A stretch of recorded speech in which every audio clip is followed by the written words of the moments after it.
So, are you interested in getting compliments? Do you want to pick up a brand new designer fragrance for yourself or a loved one? In today's video, I'm going to be going over 10 designer fragrances that in my opinion are compliment getters. These have all worked really well for me in the compliment department. I'm excited to tell you what these 10 designer fragrances are, so make sure to stay tuned.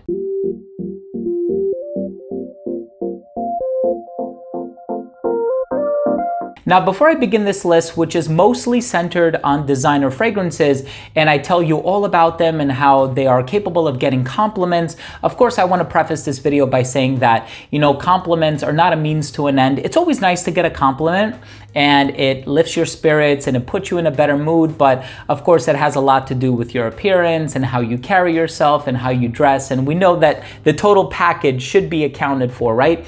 Before I start this video, I do want to mention that if you are a fan of fragrance related content, if you like top 10 videos just like this, but also reviews, frequent giveaways, special announcements, special guests, and more, please do consider supporting this channel by subscribing to it. All you have to do is click on that red button in the corner, and of course, leave a like down below for the YouTube algorithm. I would really appreciate it. So with that being said, let's go ahead and dive into this list. These are just fragrances that for me have worked really, really well.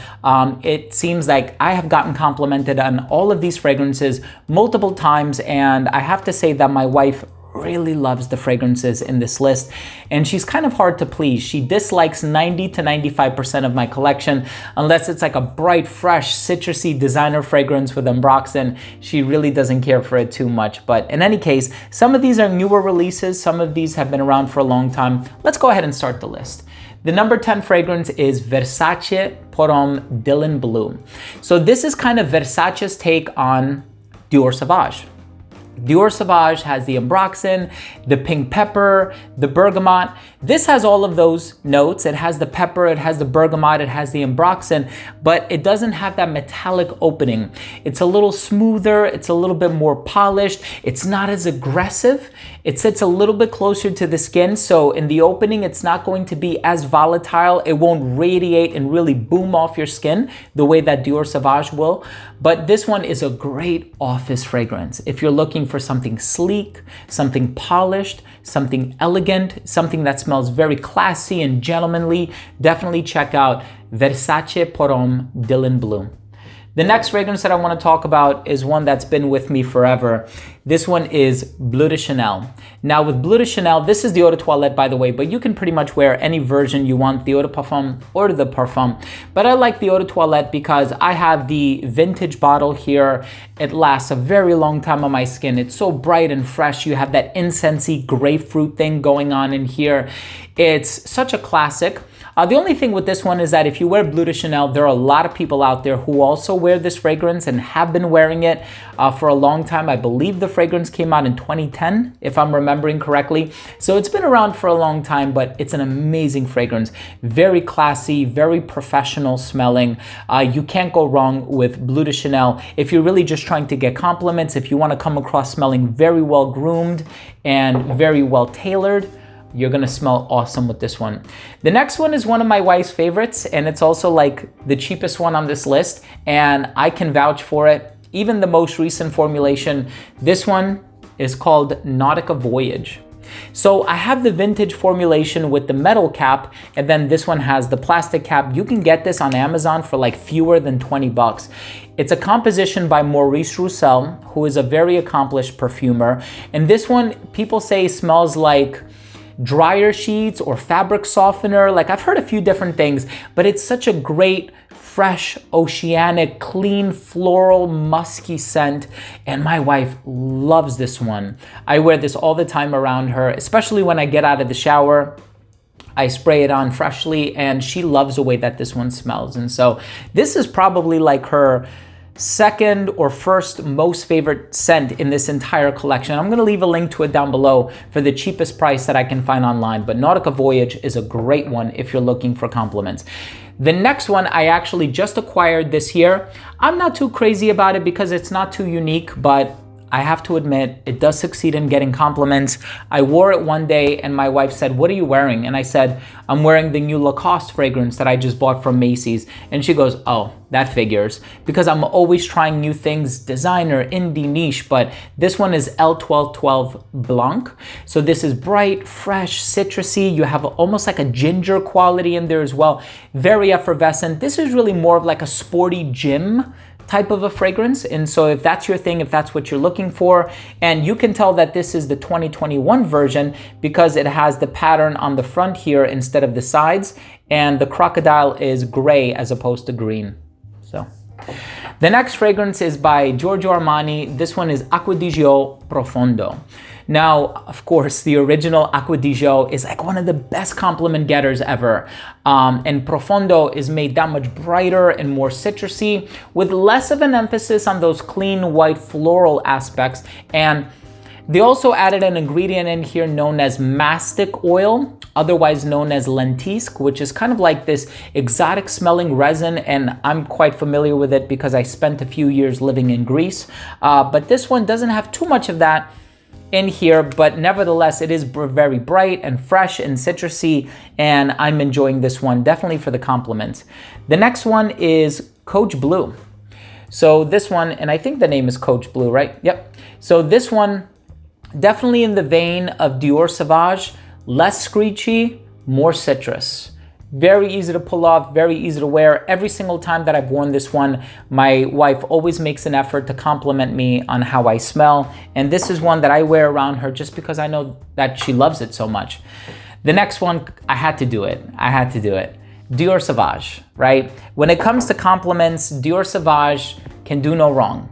Now, of course, you do have some Sauvage alternatives. The Coach fragrance that I just mentioned, Versace Dylan Blue, but at the end of the day, Dior Sauvage is as successful as it is for a reason, and that's because it works really well in the compliment department. The ambroxan, the pepper, the bergamot, it's actually a more complex formula than one would think. But if you're looking for just an unequivocally fresh scent, this is definitely the way to go. The next fragrance that I want to talk about is actually not a designer, but I feel like it has designer prices, so I kind of threw it on this list.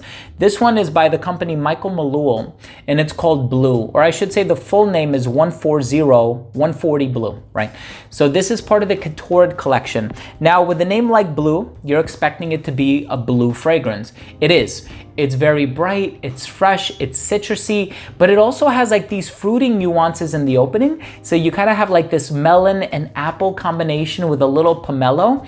So it's bright, it's fresh, it has a little bit of like this woodsy presence in the dried down, a little bit of cedar wood. You also kind of get like this ambroxan freshness in here, and it's exactly the type of formula that my wife gravitates towards. There's another one from this company called Santorini, which I kind of like because it puts me more in like a vacation mindset. So I really enjoyed that one for that reason. Black tie is a little bit more on the elegant side of things. Spice is a little bit more on that formal side of things. Not too spicy despite its name. But when it comes to the summertime, I really enjoy Blue. This is a recent acquisition of mine, and I definitely look forward to talking about this one a little bit more on my channel. I have done a review of it, so I'm going to leave a card to it up here, but it's a great one.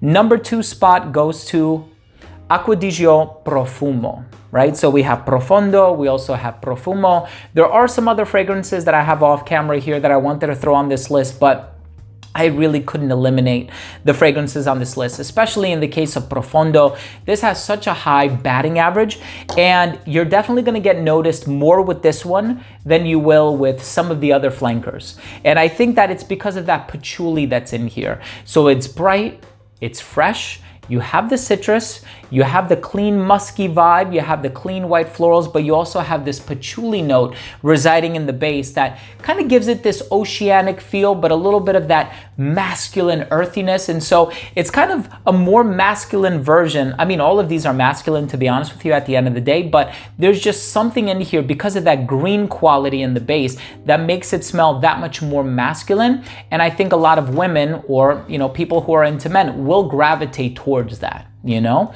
And then the number one spot goes to a fragrance that I've had a long time now. It's not one that gets talked about, but every single time I put this one on, I get compliments with it.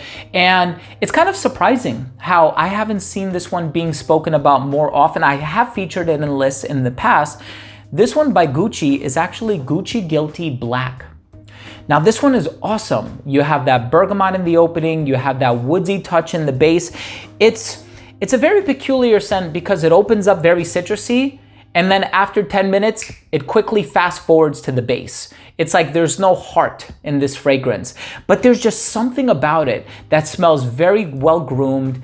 I always get compliments when I wear it. The citrus that's in here is very accessible. The woods are very masculine and very elegant, and it does have this mass marketed designer appeal about it. And it's something that can be said about the original Gucci Guilty, Gucci Guilty Intense. Also, the Gucci Guilty Love Edition that came out in 2021 smells very similar to the original, but there's something about Gucci Guilty Black that every single time I wear this one, this is actually one of my hidden gems, if you will. There's also Very Sexy Platinum for Him by Victoria's Secret. That's another hidden gem of mine. Every time I wear that one, I get compliments on it. But this one just has such a high batting average for me. I've actually worn 50% of it, I would say. I love this one, but in any case, there you have it, ladies and gentlemen. If you're into compliments and you took something of value from this video, I really hope you enjoyed this video. Please do consider supporting this channel by subscribing to it. I hope I was able to convey something about any one of these fragrances that maybe you hadn't heard about before. Maybe you were interested in picking up a fragrance for yourself and this list inspired you somewhat. Nevertheless, all the links for the fragrances are going to be down below. Thank you so much for joining me today. I hope you have an amazing day. Leave a like down below if you like this video, and we'll see you next time. Bye.